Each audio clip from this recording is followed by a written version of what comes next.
આમ આદમી પાર્ટી સુરત શહેર પ્રમુખ શ્રી મહેન્દ્રભાઈ નાવડિયાએ આજે કતારગામ પોલીસ દ્વારા સવારે તેમના ઘરેથી ડિટેન કરવામાં આવતા ઉગ્ર પ્રત્યાઘાત આપતા મહેન્દ્રભાઈએ જણાવ્યું હતું કે તાનાશાહી શાસકોના રાજમાં ડોક્ટર બાબા સાહેબ આંબેડકરને ફૂલહાર અર્પણ કરવું પણ ગુનો છે.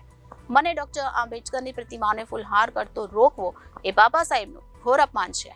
આમ આદમી પાર્ટી સુરત શહેર પ્રમુખ શ્રી મહેન્દ્રભાઈ નાવડિયાને કતારગામ પોલીસ દ્વારા સવારે તેમના ઘરેથી ડિટેન કરવામાં આવતા ઉગ્ર પ્રત્યાઘાત આપતા મહેન્દ્રભાઈએ જણાવ્યું હતું કે 14 એપ્રિલે ડોક્ટર બાબા સાહેબ આંબેડકર જયંતિ નિમિત્તે હું નિત્યક્રમ પ્રતાવી સોસાયટીમાંથી બહાર નીકળ્યો ત્યારે કતારગામ ડી સ્ટાફના જવાનો દ્વારા મને અટકાવવામાં આવ્યો હતો. મેં કારણ પૂછ્યું તો જણાવ્યું કે સાહેબ તમને મળવા બોલાવે છે.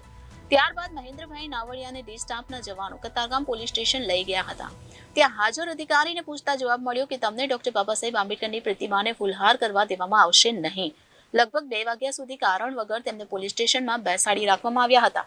આ બાબતે મહેન્દ્રભાઈ નાવડિયાએ જણાવ્યું હતું કે આ દેશમાં ડોક્ટર આંબેડકરની પ્રતિમાને ફૂલહાર અર્પણ કરવું પણ ગુનો બન્યો છે.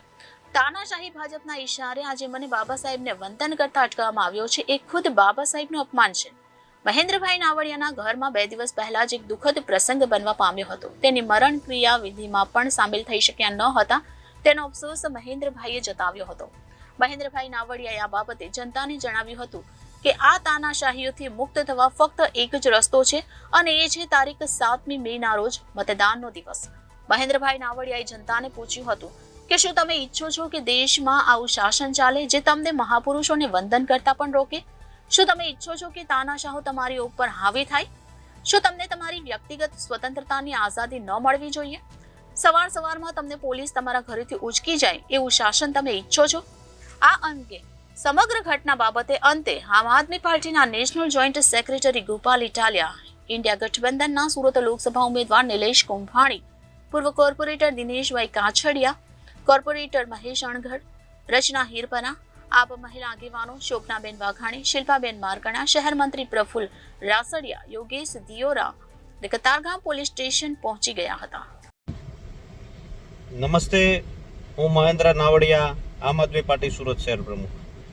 સૌપ્રથમ સૌને મારા જય ભીમ, જય સંવિધાન, જય હિન્દ.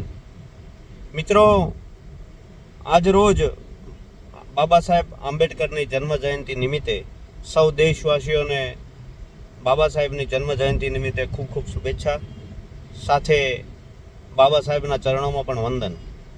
આજ રોજ ભાજપ સરકાર દ્વારા, આ તાનાશાહી સરકાર દ્વારા મને ખોટી રીતે ડિટેન કરી અને મને બાબા સાહેબની પ્રતિમાને ફૂલહાર નહીં કરવા દેવામાં આવ્યો. આજરોજ હું સવારે મારા ઘરેથી નિત્યક્રમ મુજબ અને આજે અમારા પરિવારમાં પણ એક ઘટના બનેલી અને એના જે મરણ ક્રિયામાં હું સામેલ થવા જઈ રહ્યો હતો ત્યારે જ્યારે હું સોસાયટીની બહાર નીકળ્યો તો સોસાયટીની બહાર કતારગામ પોલીસ સ્ટેશનના ડી સ્ટાફના જવાનો ત્યાં મારી રાહ જોઈને ઊભેલા. મને ગાડી રોકાવી અને મને કહેવામાં આવ્યું કે તમને સાહેબ બોલાવે છે, તમારે ત્યાં આવવાનું છે. મિત્રો, હું પોલીસ સ્ટેશને ગયો, સાહેબને મળ્યો. સાહેબે એવું કહેવામાં આવ્યું કે તમને ત્યાં ફૂલહાર કરવા નથી દેવાના.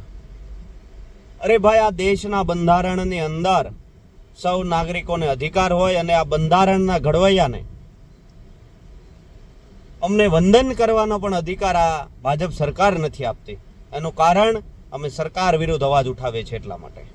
મિત્રો, બધાય સમાજને એક કરનાર બાબા સાહેબને અમે વંદન કરવા જઈએ છીએ. અમારે દર વર્ષની જેમ આ વર્ષે પણ અમારો કાર્યક્રમ હોય છે અને આ કાર્યક્રમમાં અમે બાબા સાહેબને ફૂલમાળા અર્પણ કરી અને શાંતિથી અમે ત્યાં દર્શન કરીને અમે અમારા નિત્યક્રમે જતા હોઈએ છીએ.